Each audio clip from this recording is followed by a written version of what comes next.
শুক্রবার মানেই কিন্তু একটু স্পেশাল খাবার-দাবার। তাই আমিও কিন্তু ব্যতিক্রম কিছু না। আমার বাচ্চারা বায়না করেছে আজকে শুক্রবার যেহেতু একটু বিরিয়ানি খাবে।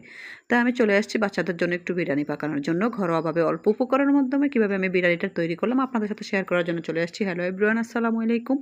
আমার সকল প্রাণপ্রিয় আপু ভাইয়েরা সবাই কেমন আছেন? আশা করি অনেক ভালো আছেন। আমিও আল্লাহর অশেষ রহমতে খুব ভালো আছি। তাই চলে আসছি একটু বিরিয়ানি পাকানোর জন্যে। ১ম এ দেখলেন এই যে আমি বিরিয়ানির জন্য মানে যে চালটা, সে চালটা কিন্তু আলাদা করে ভাজি করে নিয়েছি। মশলা সব দিয়ে একটু জিরা, একটু আদা, একটু রসুন, লং, এলাচ, দারচিনি, তারপরে যে মশলাগুলোর প্রয়োজন সেগুলো দিয়ে কিন্তু হালকাভাবে এগুলো ভেজে নিয়েছি। অন্য চুলায় কিছু ডিম সিদ্ধ করে দিছি। আর আরেকটা চুলার মধ্যে কিন্তু আমি এই যে গরুর মাংসর যে জিনিসগুলো লাগে গরুর মাংস রান্না করতে, শুধু হলুদের গুঁড়ো ছাড়া আর A to Z যা প্রয়োজন বিরিয়ানি রান্না করতে লাগে সব কিছু উপকরণ দিয়ে আমি প্রেশার কুকারে অন্য একটা চুলায় বসিয়ে দিয়েছি। যেহেতু শুক্রবার মানেই কিন্তু একটু কাজের প্রেশার বেশি। সময়ের সাথে তাল মিলিয়ে কাজ করা সম্ভব হয় না। তাই শর্টকাট যেভাবে দ্রুত হয় সেভাবে কাজ করার চেষ্টা করি। তাই এই যে প্রেশার কুকারের মধ্যে মাংসগুলো সিদ্ধ করে নিলাম। হাফ সিদ্ধ করার পরে তারপরে দেন হচ্ছে আমি কিছু আলু এবং মুগ ডাল এড করে দিয়েছি। কারণ বিরিয়ানির সাথে আমার বাচ্চারা একটু মুগ ডাল এবং আলু পছন্দ করে।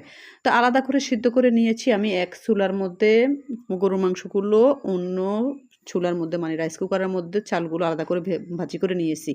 তারপরে দেন হচ্ছে এই যে মাংসগুলোর সাথে কিন্তু আমি চালটা অ্যাডজাস্ট করে দিয়ে তারপরে নেড়েচেড়ে সুন্দর করে পরিমাণ মতো পারফেক্ট মতো আপনারা দেখলেন আমি পানি দিয়ে দিলাম। পানি দেওয়ার পরে কিন্তু কিছু বিরিয়ানির যে মশলা, ওই মশলাটা আমি দিয়ে দিয়েছি। এই মশলাটা কিন্তু আমি গরুর মাংসের সাথেও আগে দিয়েছি। তারপরেও আবার যেহেতু সবগুলো উপকরণ একসাথে করে ফেলেছি, পানি দিয়ে দিয়েছি, এড করে দিছি।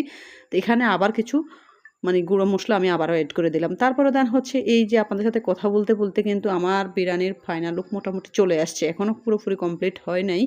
এখনও চালগুলো হালকা, হালকা বুক সিদ্ধ মানে কাঁচা, কাঁচা হালকা আছে। কিন্তু যেই পানিটা এখন আছে বিরিয়ানির মধ্যে, ওই পানি টেনে গেলেই কিন্তু আমার পারফেক্টভাবে বিরিয়ানিগুলো সিদ্ধ হয়ে যাবে সুন্দর করে আস্তে, আস্তে।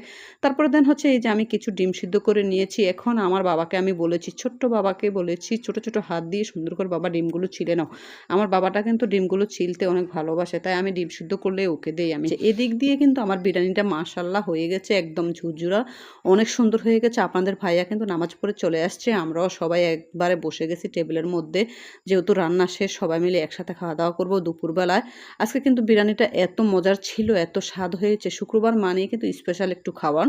সবাই খাওয়ার চেষ্টা করে যার যেভাবে তৌফিক আছে, যেভাবে সামর্থ্য আছে আলহামদুলিল্লাহ। আমার যেভাবে সামর্থ্য আছে আমি ওইভাবে একটু চেষ্টা করি বাচ্চাদেরকে একটু আনন্দ দেওয়ার জন্য। তাই দেন হচ্ছে এই যে আমি সবার প্লেটে, প্লেটে সুন্দর করে বেড়ে নিচ্ছি বিরিয়ানিগুলো দিয়ে একটা, একটা ডিম সিদ্ধ দিয়ে দিলাম। তারপরে দেন হচ্ছে কিছু শসা ছিল, শসাগুলো নষ্ট হয়ে গেছে এই কারণে আমি এখানে আর এড করি নাই।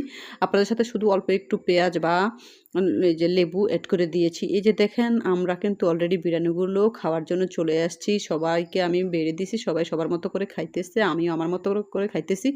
আজকের ভিডিওটা আপনাদের কাছে কেমন লেগেছে অবশ্যই কমেন্ট করে বলবেন। আমার কাছে তো অনেক ভালো লেগেছে। সবাই ভালো থাকেন। আল্লাহ হাফেজ।